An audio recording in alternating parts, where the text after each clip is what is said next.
بسم الله الرحمن الرحيم قل لا أسألكم عليه أجرا إلا المودة في القربى صلوات.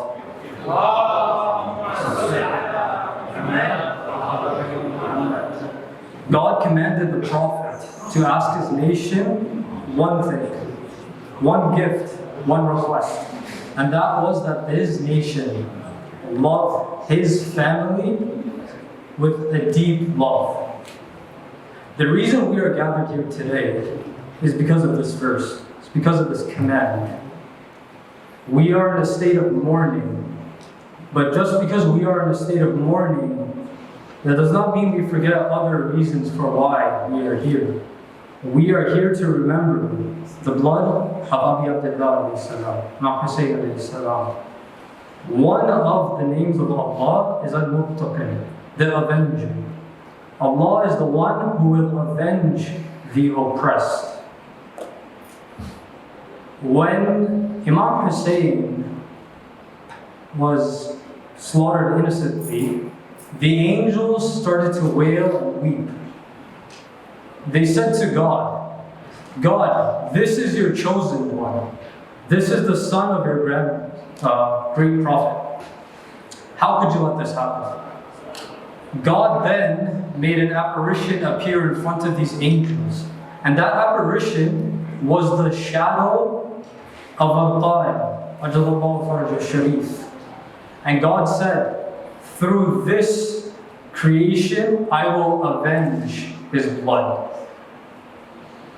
Avenging is something that we must also remember. We must also remember that although we are mourning, we are also in a state of preparing for the great avenging.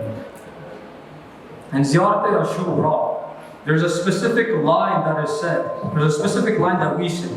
We say, so I beseech Allah who has honored your position and honored me because of you to endow me with the chance to avenge you with the divinely pointed Imam from the household of Muhammad sallallahu alayhi wa sallam.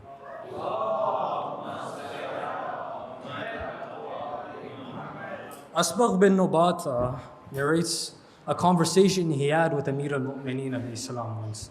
He once saw Amir al-Mu'mineen sitting, and Amir al-Mu'mineen was drawing lines on the ground.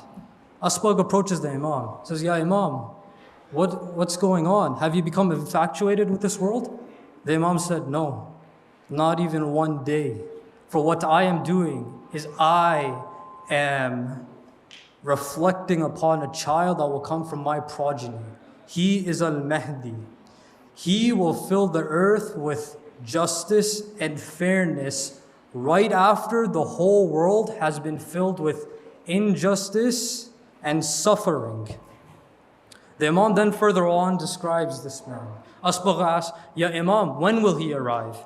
The Imam says, maybe 6 days, maybe 6 months, maybe 6 years.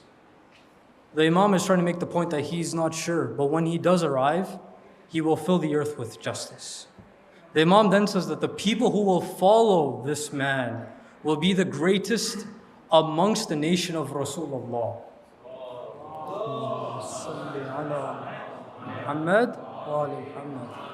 Now the question is, 11 of the Imams are gone. We are in a state of ghaiba. We are in the greater occultation.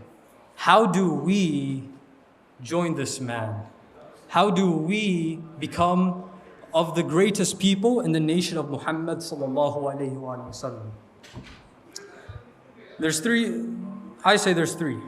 We could divide the human being in 3 aspects: mind, body, spirit. In terms of mind, it's very clear that the Prophet has said on multiple occasions in many variations of hadith, the emphasis of knowledge. The Prophet says, seek knowledge from the cradle to the grave. The Prophet says, seek knowledge even if you have to go all the way to China. That is one example of strengthening the mind. This is a command from the Prophet. It is incumbent upon the believer to seek knowledge. The Imams have made this very clear. So this is one aspect, train your mind. The other aspect is training your body. The Imam, he needs soldiers. He doesn't just need scholars. He doesn't need people who have great spirituality. He also needs soldiers. So we must train our body. Right? We must go through extreme physical tasks, become the peak of your perfection in terms of strength. Then there's the final section, which is your spirit. We must become closer to Allah. There's a narration that says that ma'rifah of yourself is ma'rifah of Allah. We must fulfill our obligations and try to do all the mustahabbat. Through this way, we will have increased and made our spirit better. So if we try to focus on these three aspects of the human being, inshallah, we will be a part of Al-Qaim's nation. If we do not make it, there's no reason to be sad, because the Imams have said, if there is one who is waiting for Al-Qaim, but he passes away, Allah will count him as if he was in the camp of Al-Qaim. Muhammad wa Ali Muhammad.